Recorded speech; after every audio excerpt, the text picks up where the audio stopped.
Hi guys, आपका स्वागत है बाजार सुबह सुबह में।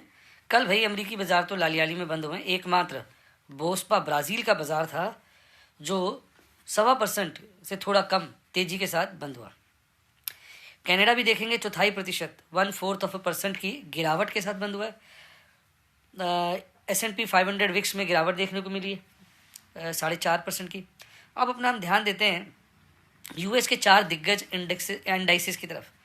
उसमें अगर आप देखेंगे एकमात्र डाउ जोन्स ही ऐसा इंडेक्स था जो फ्लैट बंद हुआ है, मात्र 0.02% की गिरावट के साथ, यानी फ्लैट है। हालांकि बंद लालियाली की तरफ ही हुआ है। S&P 500 0.5% से ज़्यादा गिरकर बंद हुआ। IT शेयर्स कमज़ोर चल रहे हैं। IT शेयर्स को देखो 1.5% की गिरावट के साथ बंद हुआ और स्मॉल कैप की भी वाट लगी हुई है, 2.25% की गिरावट के साथ बंद हुआ। तो ओवरऑल अमरीकी बाज़ारों की अगर हम बात करें तो रुझान नीचे की तरफ था। अब जरा एक बार डाउ जोन्स को डिटेल में स्टडी करते हैं और देखो डेज लो पे बंद हुआ है डाउ जोन्स, तो यानी कहीं ना कहीं डाउ जोन्स में हेजिटेशन है, साफ मतलब हेजिटेशन है। अभी ना मैं थोड़ा लिख नहीं पाता हूँ, नहीं समझे, फ्लो नहीं है मेरा।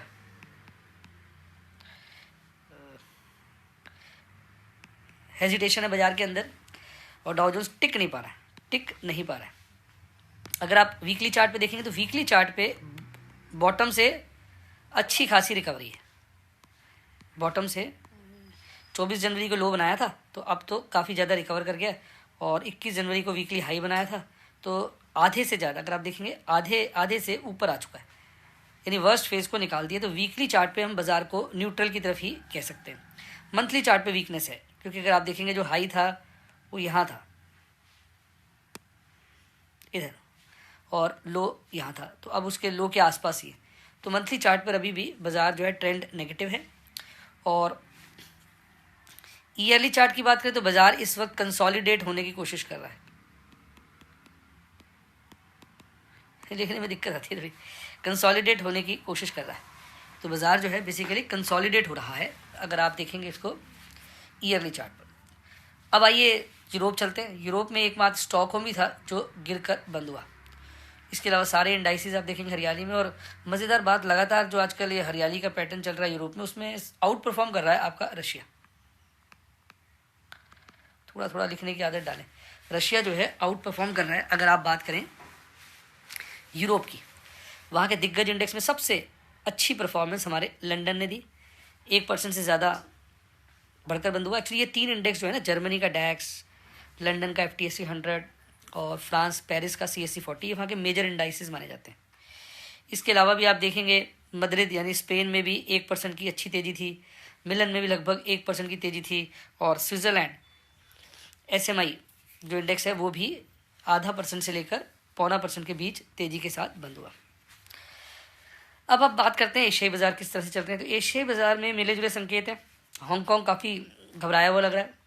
South Korea Seoul KOSPI flat है। चाइना में नर्वसनेस नज़र आ रही है, तीनों उसके इंडाइसिस मेजर गिरावट में है। ताइवान वेटेड थोड़ा फ्लैट ही कहेंगे इसको, आप इसको इस वक्त ये नहीं कह सकते बहुत ज़्यादा गिरा हुआ, फ्लैट टाइप ही है। पर दो जो हमारे इंडेक्स हैं, एक तो जापान टोक्यो का निकाई 225 बहुत ज़्यादा बुलिश है इस वक्त, और यही हाल आप देखेंगे सिडनी में ऑस्ट्रेलिया में बहुत ज़्यादा तेज़ी नज़र आ रही है।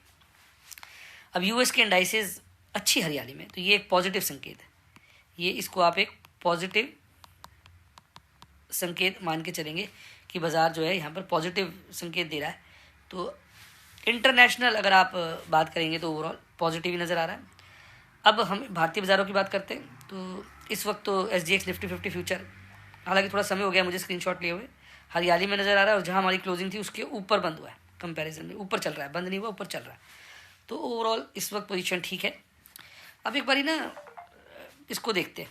तो ये अगर आप देखेंगे कल 12:20 में लो बनाया और उसके बाद जाते जाते डेज हाई पे बंद हुआ है। तो डेज हाई पे बंद होने का मतलब ये हुआ कि बाज़ार जो है बहुत ही डेली बेसिस पर थोड़ा सा स्ट्रेंथ ही दिखा रहा है। मैं यही कहूँगा, स्ट्रेंथ ही दिखा रहा है। थोड़ा मैं लिखने की कोशिश भी करता रहता हूँ आजकल, स्ट्रेंथ भी दिखा रहा है। पर अगर वीकली चार्ट पे देखेंगे तो बाज़ार डेफिनेटली वीकली चार्ट पर वीक ही है वीक ही है, क्योंकि वीक के लो के आसपास ही बाज़ार अभी चल रहा है। तो इसलिए आप ये मत सोचिए सब हो गया। मंथली चार्ट पर एक्सट्रीमली वीक है, एक्सट्रीमली वीक है मंथली चार्ट पर, क्योंकि आप देखो मंथ बड़ा हो जाता है, उसके लो पे चल रहा है बाजार, बिल्कुल लो पे। पर ईयरली चार्ट पर जो ट्रेंड है वो अपवर्ड है और इंटैक्ट है, यानी अपवर्ड है, इंटैक्ट है, और ऐसा लग रहा है बाजार जो है ऊपर के लेवल पे कंसोलिडेट कर रहा है। तो ये पोजीशन उसके ईयरली चार्ट पर है। पर इसमें एक बात आपको और भी गौर करनी चाहिए, देखो बाजार की खूबी क्या होती है ना, वो एक्सेस रिटर्न नहीं देता है, वो कहीं ना अपने आप को कंसोलिडेट करने के बाद उधर ही वेट कराता रहेगा।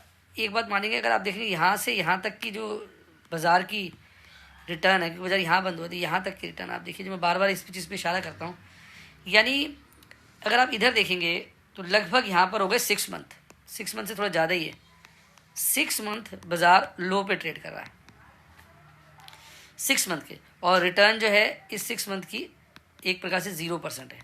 जो भी बाजार ने अच्छा गेन किया था वो इस पीरियड में किया था। तो इसलिए ओवरऑल अभी बाजार में मतलब आप मान के चलो कोई लंबा चौड़ा फॉल नहीं है। अगर बाजार नीचे की इरादा रखता है, नीचे का विचार रखता है, तो बाजार हमें ऐसे नीचे के दर्शन दिखा सकता है कि हम सोच भी नहीं सकते, क्योंकि पिछली यहाँ पर कंसोलिडेशन हुई थी, उसके बाद बाजार तेज हुआ था, और अगर ऊपर जाएगा तो भी अच्छा है, यहाँ पर भी कंसोलिडेशन हुई थी है एक प्रकार की।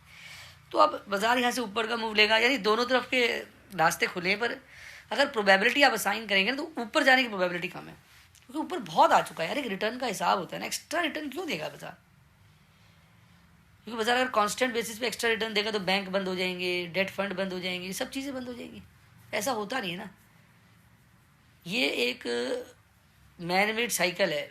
जो इन्वेस्टर होते हैं बड़े बड़े, वो स्विच करते रहते हैं, और अगर बाजार ने गिरना होता तो झटके से थोड़ी गिर जाएगा एक दिन में। मतलब बाजार ने इस वक्त 16 आना है, 15 आना है, तो वो आपको कह के थोड़ी आएगा, मैं 16 आ रहा हूँ, मैं गिरूंगा। वो तो हर वक्त हर घड़ी आपको ये लगेगा करेक्शन होगी, अब बाजार भागेगा, तभी तो आप नई पोजीशन बनाएंगे, नहीं तो लोग लेना ही बंद कर देते। इसलिए तो मैं बोलता हूँ जब बाजार गिरता है तो चढ़ चढ़ के गिरता है, ये बात आपको बहुत ज़रूरी है समझना।